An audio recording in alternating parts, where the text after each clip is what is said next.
I want to welcome you all to the Artist Alchemy Discover Factors Common to the Career of Successful Artists. And we are very pleased to have Christine O'Donnell with us today. It's been a few years, and we're so happy that she has come back to partner with SCORE in bringing you this fantastic information. So before I turn it over to her, I just want to talk to you a little bit about SCORE, just in case you're new to us. And I want to make sure you know all the resources available to you. Our main goal is to share small business information with you. And we do that in a couple of different ways. One is through our website, score.org. Lots of great templates to download, blogs to read, blogs, articles, videos, lots of great information. So dig around in there if you're looking for something particular. The other way we do that is through our workshops and webinars. Most are online. We occasionally do have in person. I don't have any in person this summer, but we will have a few in the fall. We are kind of starting to gear down for the summer, but we do have a few sessions left for the summer. Great topics. So take a look at our social media, look for our newsletter. You can also find them listed on the website as well. The most important thing that I think SCORE does, though, is the mentoring. And our mentoring is free and confidential. And our mentors are volunteers. And they come to SCORE because they want to share what they've learned with the small business community. We're working with folks that are trying to decide if small business is right for them, those that are in that planning phase, and those that are already in business and trying to grow.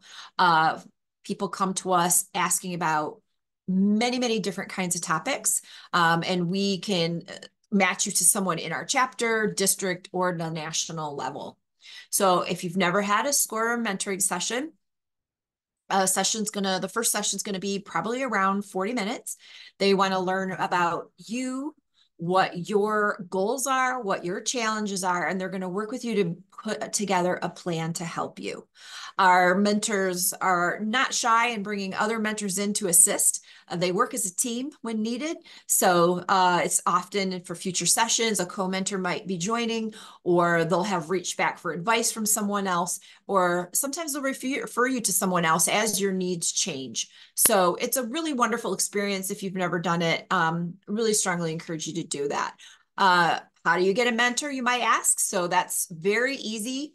Score.org. There's a blue box, put in your zip code, and that'll match you to the chapter that is nearest you. We'll ask you some questions. There's a little free form section where you can let us know how SCORE can help you, how a mentor can help you.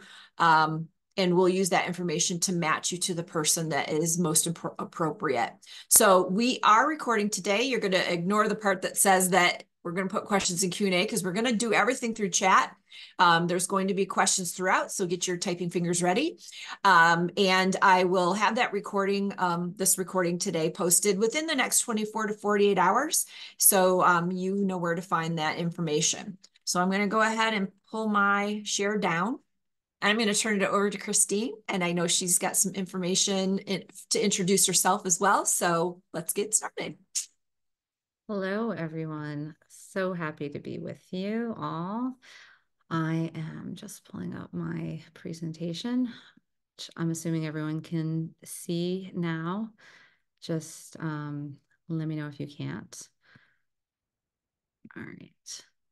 So I'm going to quickly introduce myself, and then we'll just dive right in. I am going to ask you guys to both introduce yourselves if you'd like, just because I think it's always cool to know who is, yes, in the chat or in this room with us, and then some comments throughout, and then we'll have some time, I hope, for Q&A at the end. It may depend on how quickly I speak. We'll see. So feel free to introduce yourself with your name, artistic medium, city, state, website, social media, if you want, in the chat, so we can see who we have here as I introduce myself as well. And this will also keep you busy if you're bored and happen to know who I am already. If you don't know who I am, my name is Christine O'Donnell. I have taught a webinar with SCORE before as the founder and owner of Beacon Gallery in Boston South End.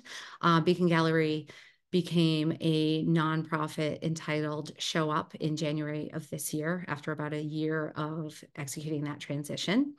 So we are now an art activist nonprofit gallery focused on exhibitions, education, and community building. You can read a bit more about our mission on the right-hand side of the page.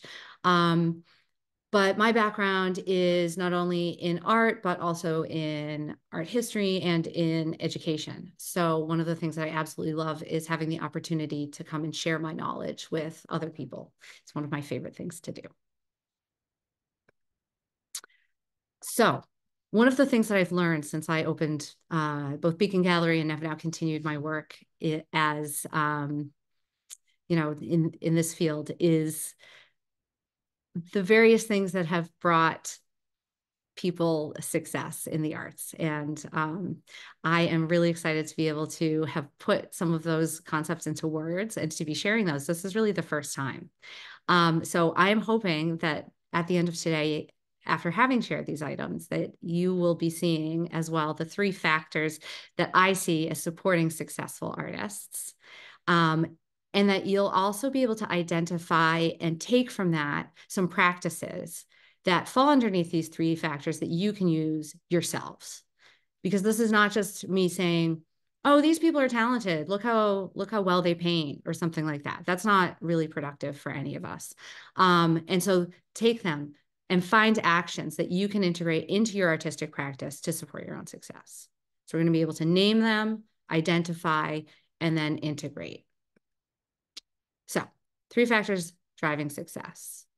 And I'm just seeing a little bit what people are writing. Hello, hello, hello. Fantastic. Seeing lots of people's names and what they're up to. Okay.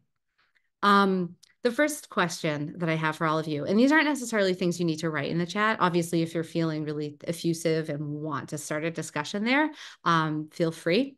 Is I'd like you all to think to yourself, what does success mean to you as an artist?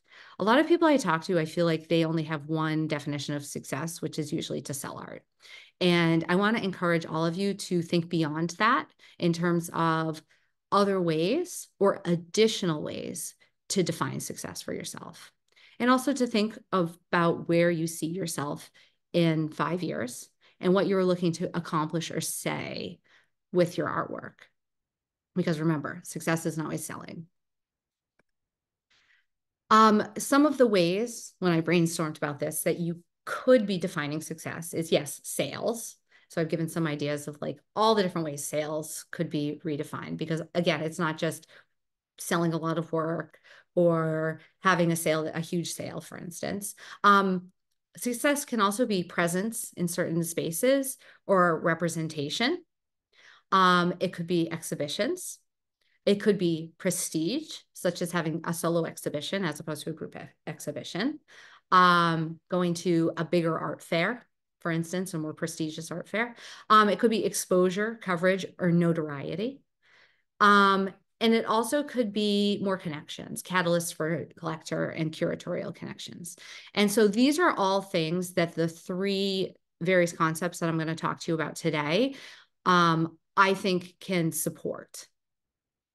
So I'm not just talking to you all about how to get more sales, to be clear. And so we're talking about things that I believe are within your control. There are tons of things that are outside of your control. For instance, one thing that a lot of us in the gallery world are discussing right now is that years in which there are presidential elections tend to be terrible for art sales. There tend to be a lot of economic instability. People are taking a lot of their income that usually could be put somewhere else and putting it into political donations. And it can be a tough year for the arts. So you may be finding that in your own practice as well. If you do have sales, that maybe your sales are a little bit harder to come by this year. But that's not really something within our own control. And if you're having great sales this year, like more power to you. But that's outside your control. We're talking about things that you can control. The 3 traits under which in the 3 categories I have are grit, organization, and output. And Jay Hughes, success, creating purpose and self-worth. I love that. really a wonderful way to define success for yourself. Okay. I'm not an artist. I'm much more on the business side of things. I love the arts and I am a curator. That's kind of like my art. Curating 3 circles into a Venn diagram, definitely not my art. Okay. So like, don't look at like, oh, this overlaps this much here and whatever. Although you're going to be very amused when you see the next page. So this is just how I kind of envision it in my mind, because I want to be clear that these things do overlap in certain ways. All right. And I use the word alchemy because it is this idea of like these 3 things, when they come together, are more than the sum of their parts. All right. Organization, grit, and output. So about 15 minutes before I got on here, I did decide I love fooling around with AI art. And it's also like incredibly frustrating and ridiculous. And so I decided, well, it's like alchemy, it like turns into gold. So what if I take these 3 items and show how it all turns into gold? I'm sure AI can come up with that. Please enjoy the fact that AI could not put those 3 words, grit, organization, and output, onto 3 bottles or 3 piles of things and put gold together. Impossible. So AI still has a far way to go in terms of their art. So factor 1, grit. I have divided this into 2 things: do the work and embrace the no. First of all, it's, I think, important for everyone to know that like being an artist is hard work and you got to do it. There's some people who think that they can kind of just leap over the doing all the work part. For instance, I mean, there are people, let's say, who are going to use AI art and kind of like have their own successful niche career over there. I'm not one of the people who believes in that. I believe you have to do and have to work hard in order to be successful. So you have to read up on art news, trends, network, go to events. If you don't want to do that, you may have to wait until you're dead to be successful. Like if you're just going to sit in your gallery or sit in your studio and make artwork and kind of say, I'm just going to wait until someone finds me, then don't expect yourself to be particularly successful. It does take effort beyond just making the work. You do have to make the work as well. And we're going to talk about that in output in number 3. So if you want success within your lifetime, which not a lot of people necessarily have, it takes hard work. You have to work on the business side. And a lot of people don't want to hear that and they don't want to do it. And I completely understand. If that's not what success means to you, then redefine success. You know, if you don't want that kind of like the gallery success and the exhibition success and the selling success, if that external validation isn't necessary, then that's okay. But it's important to understand that like there's work involved in getting there for 99 out of 100 people. Next, in terms of like what you can do, if that's what you want. So for most people who are going to show up for this sort of event, they are looking for something that they can't get on their own, right? So what can you do if you are looking to show your work, sell your work, have more connections, become more prestigious? My feeling is that networking is key. This is still in-person networking. I mean, being on one of these is great, but this can't replace in-person networking. I would suggest trying to go to at least one art event per month. This is work. Consider it work. Okay. You could enjoy yourself, but as underlined, don't drink too much. Don't only chat with your friends. Okay. You're going to see people that you know there, but try to see if they can introduce you to someone else. Let's say you see a curator that you know, at least try to say hi. Okay. Stretch yourself. Go to meet new people. Go to an event that you wouldn't usually go to. Keep up with like the events that are happening around the city that aren't always on your radar. If you're always going to MFA things, go to Isabella Stewart Gardner thing or an ICA thing, or look at what's happening in the nonprofit world. I mean, we have tons of Artists for Humanity have tons of events. Boston Center for the Arts have tons of events. You can even go to like something for a medium that's completely different than your own. Oh yes, I know how to make all of these things happen. So beware. Even if I don't make them happen on purpose the first time. So keep in touch with people. Bring your business cards. Follow up. Make sure you're talking to other people about themselves rather than yourself. If you're going to a talk, curator talks are a great place to start.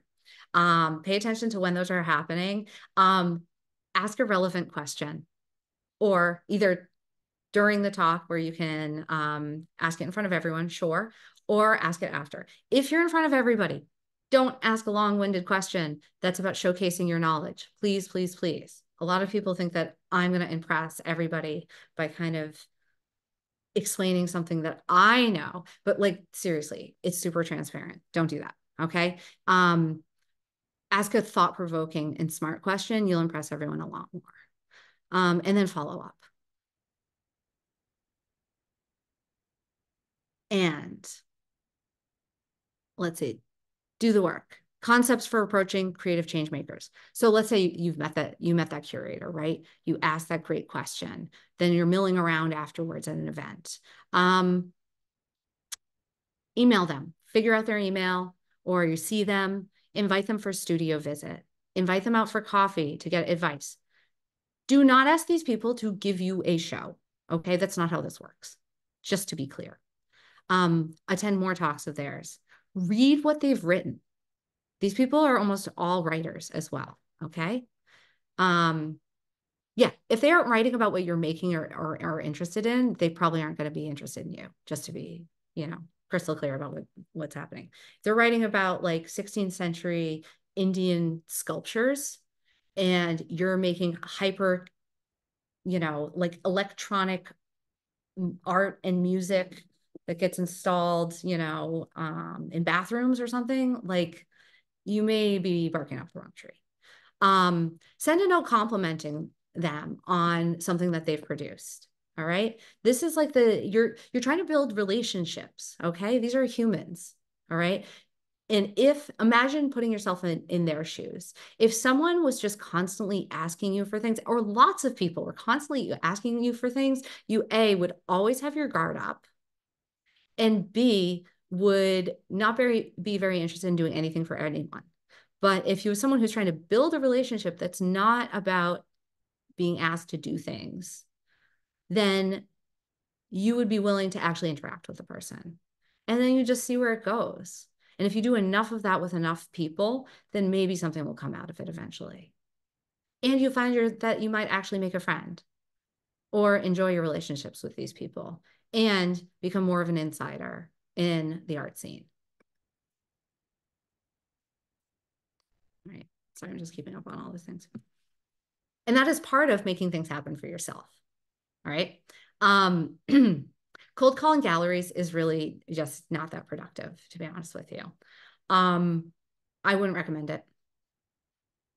So, and I'm going to be talking about something that I call the 100 applications in a second. So what can you do on your own that's not cold calling galleries? I would say instead, develop a crit group for yourself, online or in person. That means getting together with some friends and talking about your art together. Develop like a giving circle. Maybe you all need to lend each other $100 every few months. And then all of a sudden with that, there's 9 other people, that $1,000, you can do something special with it. You can go to an art fair, you can visit a city, and then it's someone else's turn another time. Go check out an online gallery, or create your own online gallery. Also, create exhibition proposals. How I said don't cold email galleries. Galleries aren't interested in you, but they might be interested in an exhibition proposal. Approach a curator or exchange this practice with someone else. When you're making an exhibition proposal, do not include your work, okay? This is like that highest level of exhibition proposal, in my opinion, never includes the curator's work, okay? Sometimes it will, and understand that's my opinion. There are a lot of like kind of exhibitions that do include kind of like the artist curator. But once you get to a certain level, it shouldn't. So you kind of have to decide where that should go. But there are open calls for curatorial proposals that exist. Our gallery takes them. Gallery 263 takes them. Piano Craft Gallery takes them. So figure out like like what galleries are asking for. And instead of doing the cold call, give them what they're asking for. Spring Break is a art show that individual artists can give curatorial proposals to. And while you have to pay for the proposal and to kind of apply, you can show for free. It costs galleries money, but you can sign your work. And then if you get in, you're showing for free. It is not free to actually attend an art show because you have to pay to install the work and to stay and everything like that. But it's not nearly as expensive if you don't have to pay $5,000 to $10,000 as a fee for your booth. Next, embrace the no. All right. There are people who have given me proposals, people that I'm interested in working with. They write one proposal for me and I say, no, I'm not interested in this artist. I'm sorry. Send me something else. And they never do. And that's really a shame because instead of embracing the no and saying, okay, I could work with this person, I just need to, figure out what does this person want or what would work with ShowUp or with Christine. They instead kind of they don't have that grit, right? And this is the grit, is embracing the no and saying, and I've also been guilty of this. I mean, like people are always guilty of this. We kind of get discouraged and understand that this is natural and normal. But if you can grow that thick skin, then this is what will make you successful. So invite people for studio visits. Extra points if you bring children because I have 2 children and let me tell you, they are the worst with feedback. They will tell you when they hate something or they don't understand it. Join the crit group, like we talked about. Apply to residencies. That's another place to get a lot of kind of tough feedback. Don't give up. So, worth the law of averages. This comes from Simla Schloss, who's an artist that I work with, and her mentor at her art school, Daniela Tegeter. Try to achieve 100 rejections per year. You may not get there, but if you try to get there, this is going to really work for you. I call this flipped script success. So essentially, you're going to use a list or a spreadsheet to keep track of all of them. Did the division, it's about 8 or 9 a month. You don't want to bankrupt yourself, right? But if you manage to find 8 or 9 things every single month to apply to, and you write down like what it is, maybe the link, the date that you applied, give yourself a little spreadsheet to do it. And the goal is not to get in, but it's to actually get that no, to get rejected from the thing. It's for, a magazine article or this call for art, that call for art, this blog post. I don't know. You have to find those 100 things, it can be hard. You will eventually get into stuff. You can't possibly not. And I will tell you, this is how I found Simla Schloss. She applied to an open call exhibition at our gallery back in 2018 and is still showing with us. And she gets into a ton of stuff. She's been on the covers of magazines and in tons of different shows in museums, in galleries all over the US and probably around the world as well, because she really still works this years and years later. And I would say accept the L. But, when you have the loss, you have the loss. Don't go to social media to air your dirty laundry. Don't go back to the jurors and ask them why you didn't get into the show. Remember, there are going to be like 300 people who are doing that. You can say thank you for giving you the opportunity.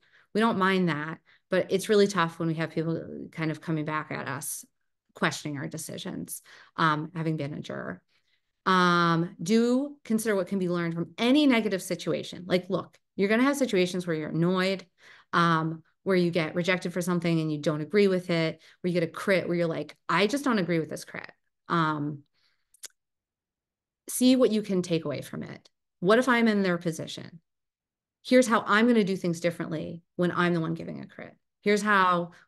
What can I take away that's positive? Try to just, accept the no, embrace it, and say, here's how I can learn from this. And just keep trying. Okay, in brief, just kind of keep an eye on the time so we have some Q&A time as well. It's a lot of hard work. You have to be willing to commit, and keep going. Try to get those 100 rejections a year.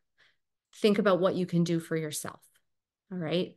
If it's inviting people to the studio, getting some tough feedback, thickening up your skin in different ways that you can think of, try to get those 100 rejections a year. And rather than cold calling or emailing, think about what galleries are looking for. And that could be potentially a exhibition proposal. Going on to factor number 2, organization. So consider now if we have questions that we need to answer now, or if you might want to hold them for the Q&A at the end. I'll wait 1 second to see if there's anything that comes up. Okay. This section is intense. I have highlighted fail to plan equals plan to fail. That is a favorite saying of mine. And trust me, everything I'm saying to you guys, I've been there. And some of this is really hard-won advice.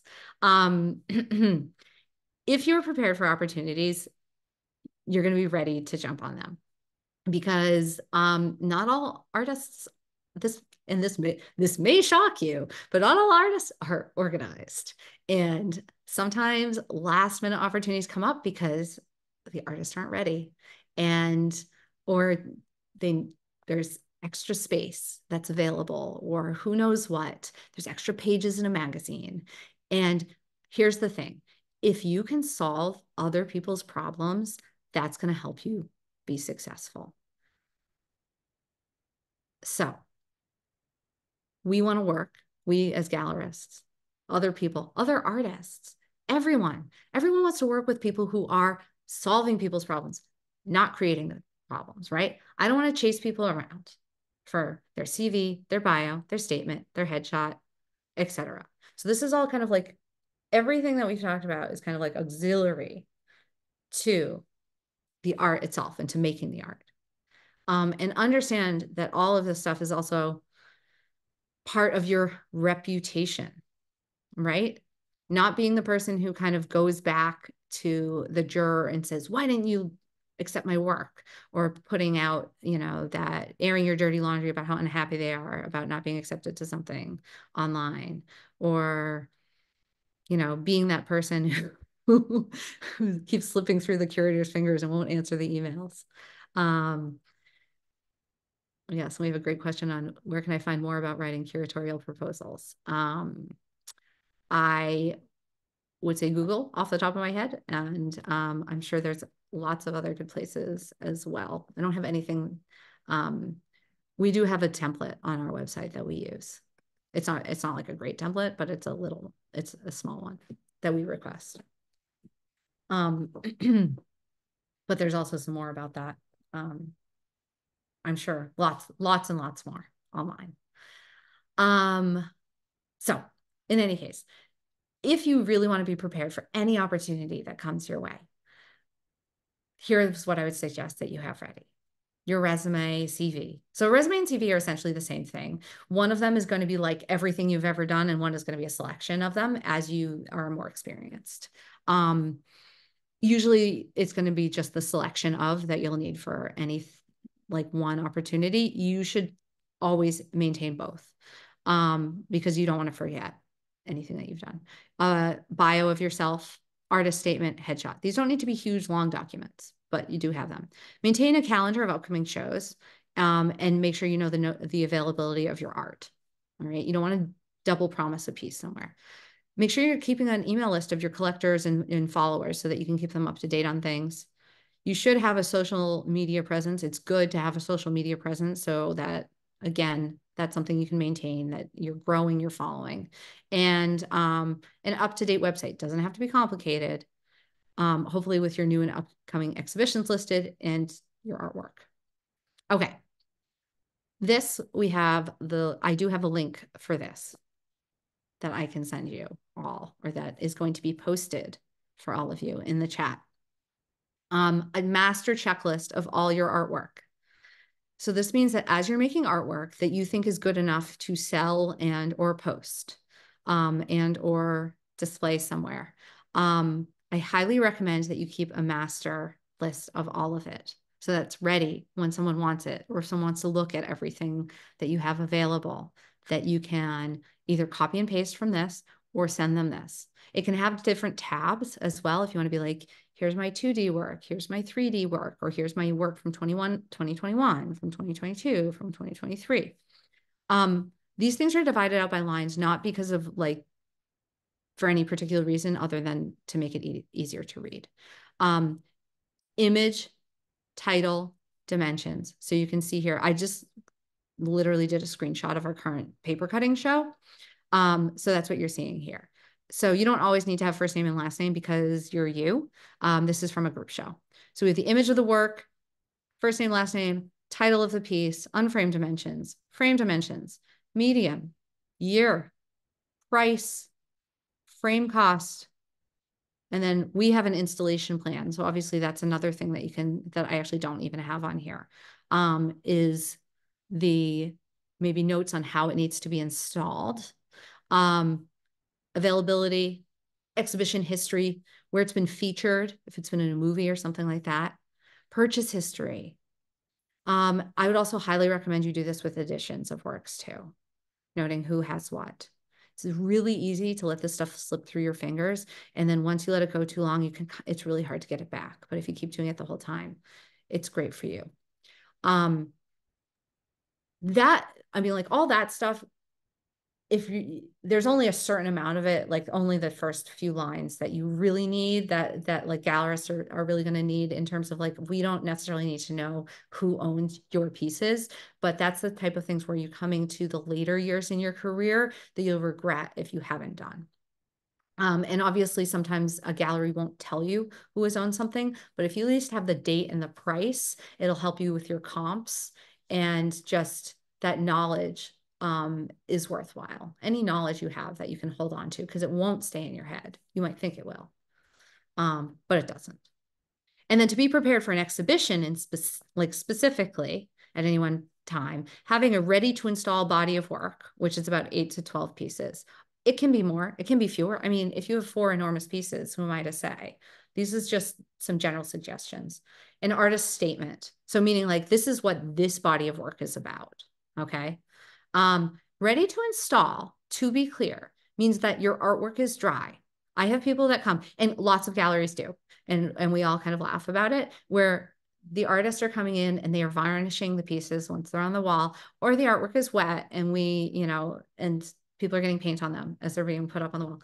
Please try not to do that. And also people that show up with their work that's not ready to hang, and so they don't have wires or D-rings on the back. Please remember, as you're trying to show that you are a professional artist who knows what you're doing, that your work is ready to go on the wall when you bring it somewhere. And then you have your checklist of the pieces. You can just copy paste. Photos of the piece.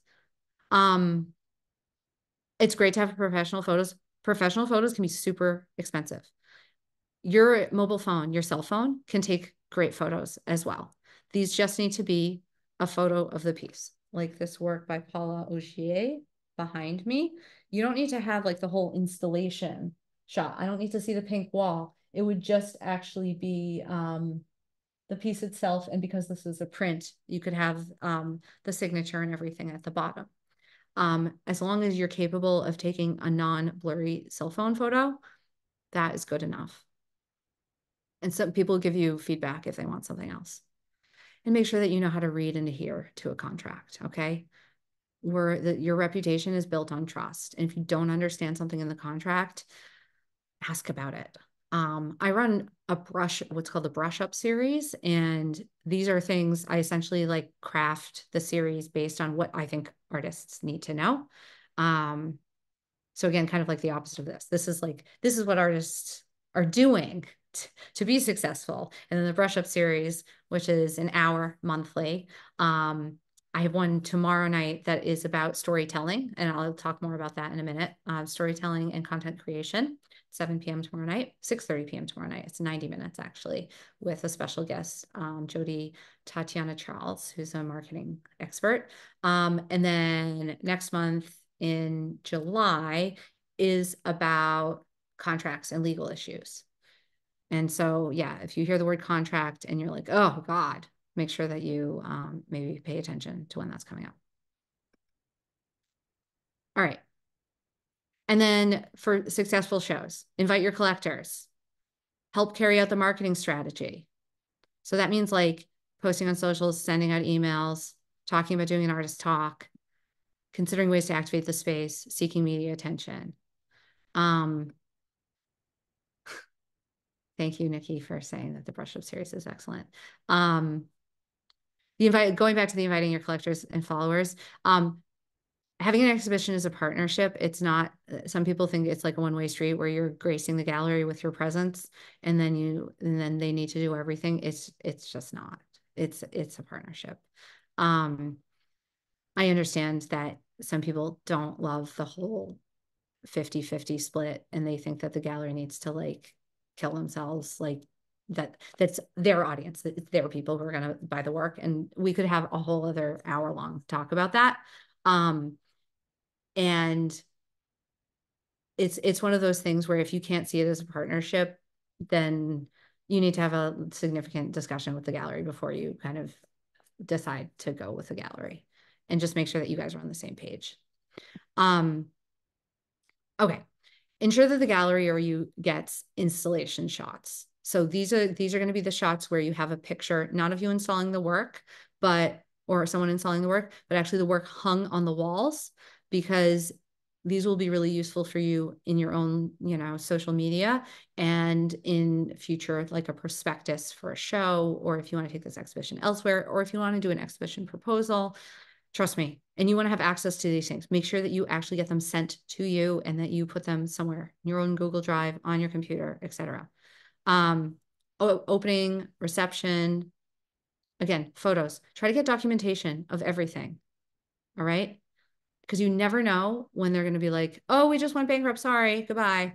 Close computer screen. Never heard from again. All right. So in brief, I'd say use a checklist system. I don't know if any of you know Atul Gawande, who wrote the Checklist Manifesto. He is a Newton resident and originally did it as, I believe, a surgeon. But it is a great way to make sure that you are getting what you need in any situation. And to ensure that you have properly documented yourself and your work. And so in brief, this is what I've pulled from that. Try to make sure you have 8 to 12 pieces of artwork that kind of go together. A checklist, meaning the checklist of pieces of artwork, the one that I have the link for. Photos of the work, bio, CV, artist statement, a website and socials, and a contact list. And those things, for the most part, if someone comes to you with an opportunity, then you should be ready to jump on it. Any questions about part 2 before we go on to part 3? We have about 20 minutes left. Yeah, I haven't seen any questions come through. So hopefully we can do this in about 10 minutes, and then we'll have a 10-minute for Q&A. What is output? So I put this in here. Bob Fetty is a guy I know, lives down in Miami. He's actually one of Chuck Close's best friends. Chuck Close's, reputation took a hit at the end of his life. He's also, crazily enough, one of the best-selling artists of the last few years. When people ask Bob Fetty, how do I become a successful artist? He says, make good art, which is pretty vague, right? Like, what does that mean? Now I'm all distracted. I don't know what's happening in the Q&A. And this is a picture of Bob taken by Chuck Close. And there's he's done some paintings of his as well, but I couldn't be bothered to go into my Google Photos to find them, or they're too hard to find. So write in the chat if you like. What is good art? Like, what does this mean to you? If you're not selling, do you think it's because your art isn't good or isn't good enough? And like, who gets to decide like what good is? Is there one standard of good? And I will reveal to you guys right now, this is a little bit of a trick question, because I don't think that good is the right word we should be using. It's like, what does good mean? So take 1 second to think about that. And if you want, write something down, and I'm going to go to the next page and I guess reveal my opinions. um, as we go. And I would say this is all based on like the audience, and that, yeah, good is a bit of it's a tough adjective and vague adjective to use.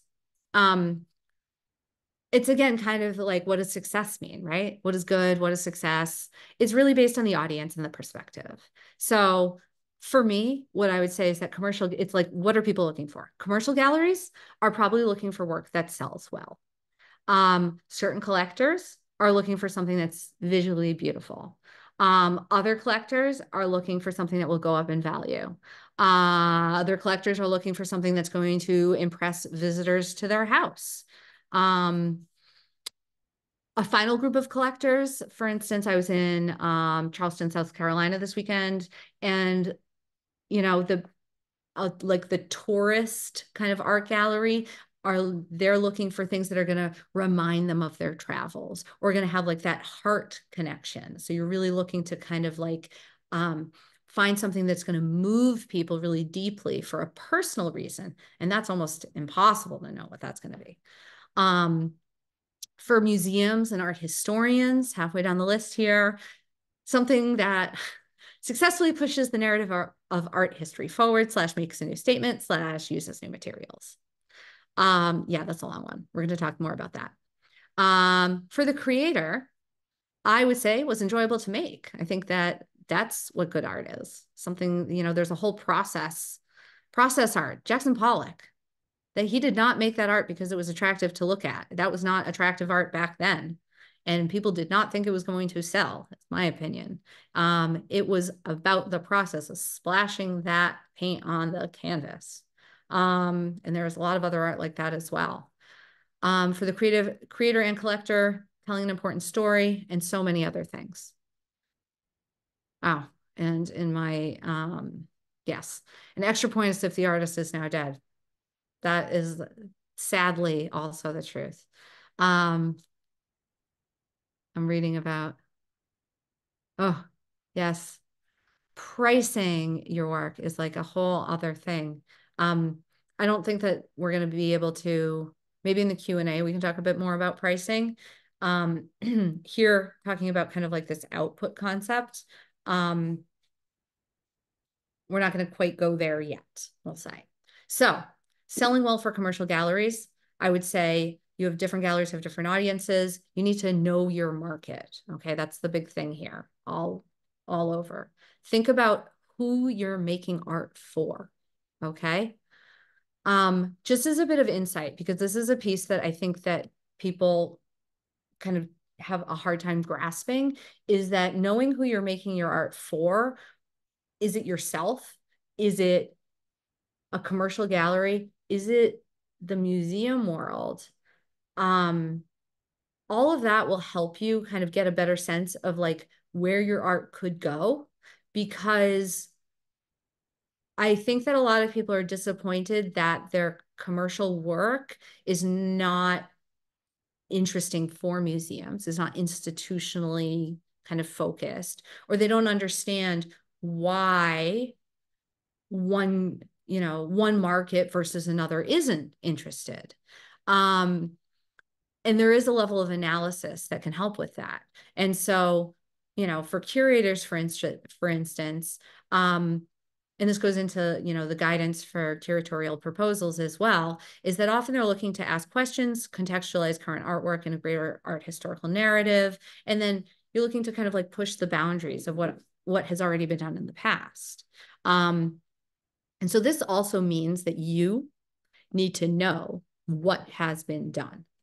And alas, this means knowing about, Western art history, but it can also be about art history writ large, about any part of art history, particularly as it references the work that you're doing.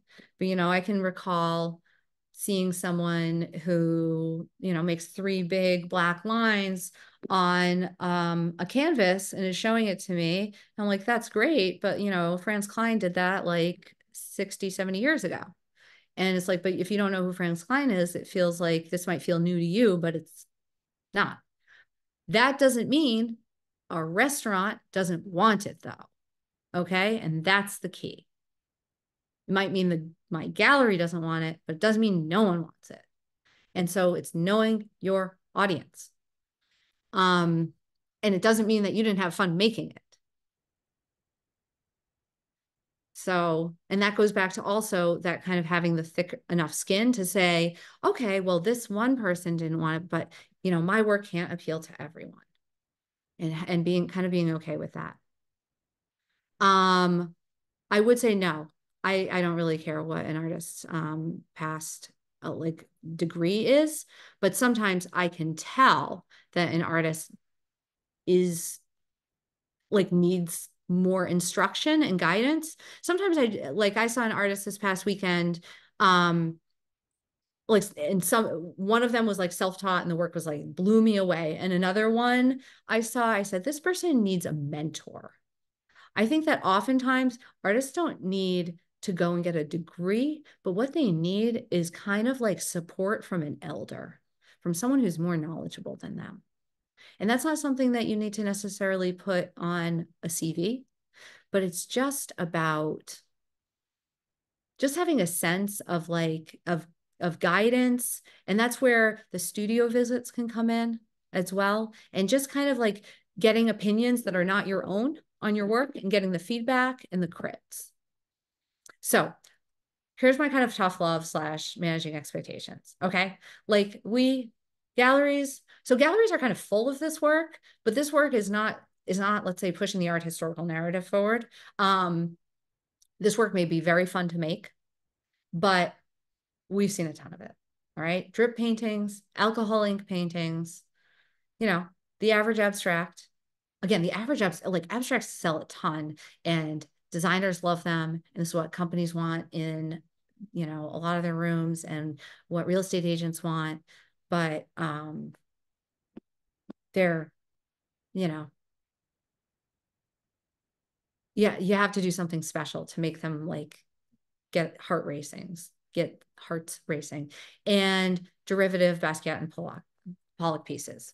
And again, or to be able to demand like top dollar for these things. This is like screenshots I did. Because these things, it's like you get them at Wayfair. You get them at, I mean, there's like a whole variety, right? You have some that are $36.99, God. And then to whatever, someone who will do a Basquiat style portrait of your dog. And so researching the market in terms of what you're making and how your work is unique is, I think, really important. And why you're making it, what the message is, and who it's for. If you're making work just for yourself, understand that that is totally fine, but you can't make work just for yourself and expect others to want to show it or buy it. Okay? Like, it's just, that's kind of the way it is. Enjoy the process. You may want to change what your definition of, good is as well. Please, yes, date your work. And yes, you can use poetry in your work as well. Absolutely. People love work with art, with words in them. Christopher Wool, it's only words. Absolutely. And going on from the concept of words, telling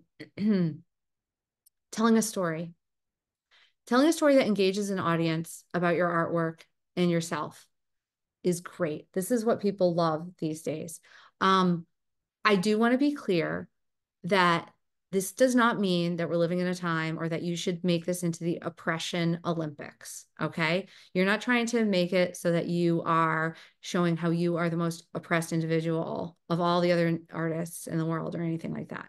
It is about just showing why this piece of art is interesting or you have an interesting story. Everybody is doing interesting things.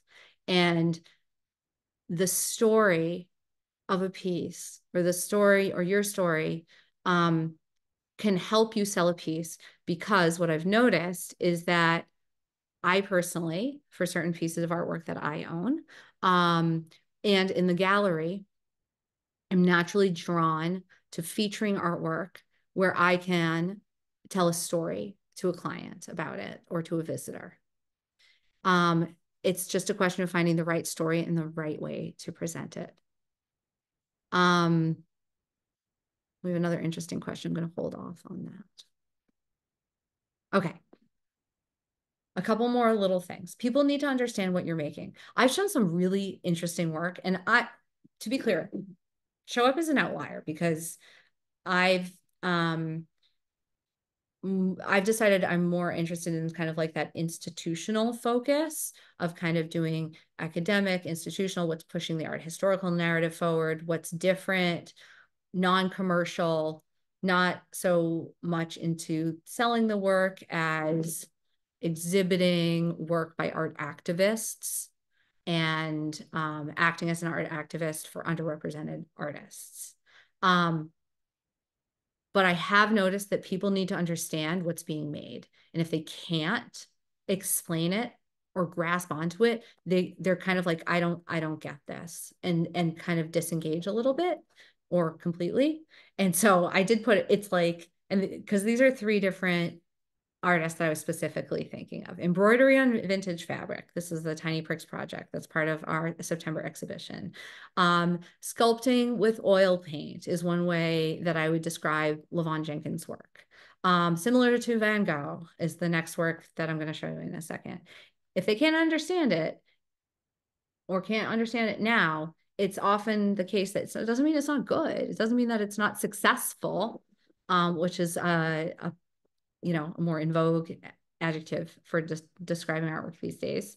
It just means that it won't necessarily be appreciated in potentially your era as an artist.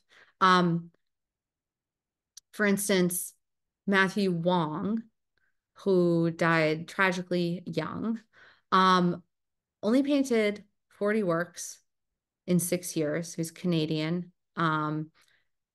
And is being compared to Van Gogh, at least by Van Gogh Museum, that's currently showing him, through September 1st.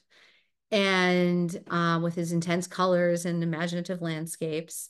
And, River at Dusk, which is this piece here, brightly colored piece just next to the 4+ million sign, sold for 4 times its original estimate. And this is just one of those examples of people were able to kind of grasp onto it. It was kind of new, but not that new. And it just had the right combination of elements that allowed people to fall in love with it because it was familiar yet different. And then, of course, he died, which made everyone love it even more, with very few pieces, which is, the art world is terrible in a lot of ways, to be honest with you. And people, the speculation in it disgusts me. And so do beware as well. If you, as I think Jerry Salt said, if you can do anything else, like, don't be an artist. So do also keep that in mind.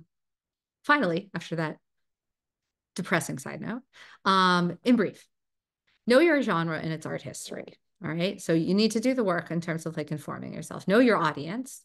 Again, do the work. That's great. This is how they all overlap. Tell a compelling story and make sure that it's written down. This compelling story you're going to write should be organized into like your artist statement, for instance. Work on your craft as well. That was one we didn't get into so much. So like actually work to make sure your artwork is good and a good example of what you're doing. And then keep going. Just keep making work. And you don't have to show everything, by the way. Show only your best stuff. And you can have multiple different media. You can be a potter and a painter and a wood carver and be only known as a wood carver, for instance. Don't think that you're not allowed to do all of it. It's just that you don't have to be known for all 3 things. Right. Last few things. Yeah. Your reputation is as important as your work. So grit, embrace the no, do the work, organization, prep and documentation, and then output. Know your art history, identify your targets, your ideal audience, tell your story. And I'd recommend doing a couple hours a week on the non-art stuff. to try to make all these things kind of come together to help you support the actual artistic practice that you have. Okay, as I mentioned, tomorrow there is storytelling and content creation, brush up number 7 with marketing guru Jody Tatiana Charles, which is honing your storytelling skills and identifying engaging moments worth sharing with the world. In a second, I think this is going to pop over to Q&A. So please start putting some questions in the chat if you can right now, and we're going to go through them in the last 5 minutes. And I really want to thank all of you for bearing with me on all of this. I hope that this has been helpful and that you've identified some items that you can take into your own practices or have been inspired by something I've said to move forward and see ways that you can hopefully work and maybe see fruits of your labor success-wise. And feel free to write one thing you'll remember or take away from this workshop in the chat. Did you catch the question, does having an MFA make an impact on gallerists' decision to work with an artist? Yeah, I addressed that a little while ago. You did, okay. Talking about the Okay, sorry. Okay. Maybe those who are Could you share an example of a memorable artist story you've heard recently? So I would say last summer we had like the one that really made me think about this more deeply is working with Cheryl Miller last summer, and someone had copied her most famous photograph, Sunglass Corner, and the piece went into copyright litigation. And was in the New York Post and everything like that. And so every time I've talked to people about that story, it's been really interesting kind of just discussing the story of both this piece of these 4 men standing in front of this shop called Sunglass Corner in Queens, and then trying to update people on like exactly where that has been, and discussing also that idea of image rights. And I don't actually have a final decision on where that has gone, but Cheryl, as far as I know, is currently quote unquote winning that case so that this person cannot sell or benefit from the painting that he's made of her photograph.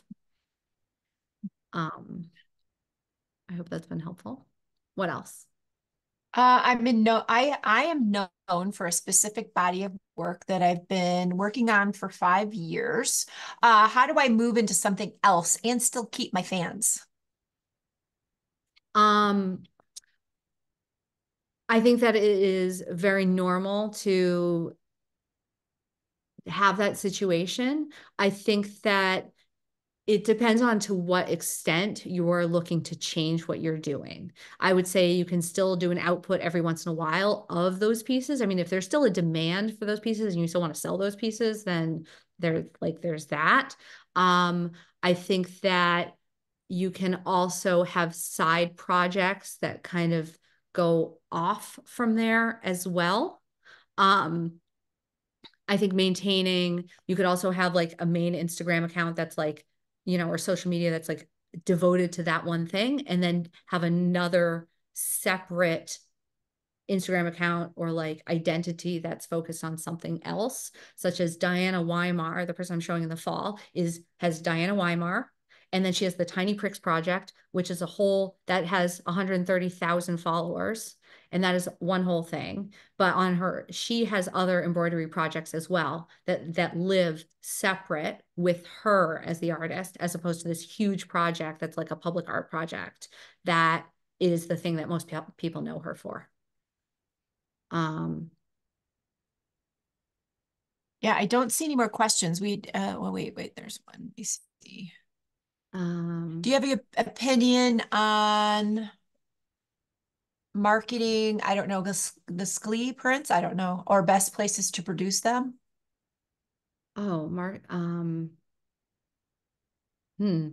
Marketing or like producing prints. I can make some recommendations. So if you go on our website and just send me an email at contact@beacongallery.com. I mean Beacon Gallery at showupinc.org. Yes. Old habits die hard. I can talk to you about that. Go under on showupinc.org as well. Artist resources at the bottom is where all the information on submitting a proposal is as well. We have an exhibition proposal group that is getting together twice a year to look at those and see what we think about them. And yeah, the prices thing we haven't had a chance to talk about. Super tough to know what to do with prices. I think it's a question of like the law and supply and demand, and also looking at where like what other people who are producing the same work are doing. I mean, if you're doing the same as other people, then you need to figure out what differentiates your work, and that can allow you to maybe raise your prices, but then also seeing how are you building your market. You can't raise your prices if there's no market for your work. All right. You want to build a following. Okay. I'm also trying to like look Yeah, through. I just relisted that template. That's the Oh, link good. to that Thank template some you. people asked for. Sure, sure, sure. Um, the template. Oh yeah. So people say that Boston is harder than New York, just to make, anyone who's still in here, just to make you feel better. And it definitely feels like that. I work with New York artists and I spend some time down there, and like it does feel easier down there. It doesn't mean that all of you should start trying to show in New York while you're up here. And please don't move to New York either. We need to have a vibrant art scene here in Boston. But the galleries and I think there's like a lack of I don't know. There's a different energy up here that makes it challenging. And yeah, we all need like a support group. And what ShowUp is really a place for artists it's a place to support artists. We run community building. We have other educational offerings and our events, and we have our exhibitions as well. And um, it can be part of your support network for any of you. Yes. All right. I think we've hit all the questions. So I just want, and we are at the top of the hour. So I just want to thank Christine and all of you that joined us here today. Yeah. And certainly if SCORE can help in any way, please reach out to us. You were ready to go on that one. Thank you so Oh much, yeah, I know. everyone. And have a I know them all. It's been a pleasure. all right. Well, thanks everyone, and you have a great rest of your day. Thank you all so much for being here. It was a pleasure. Feel free to follow us at showup.inc on Instagram. Give me a shout. And hope to see you all again on a future webinar. And yes, there is a replay will be posted on the score.org/Boston website. Look under the local workshops tab previously recorded, but give me 24 to 48 hours to get that listed. So, A lot all faster right. than Thanks, everyone. all right. All right. Bye. Bye.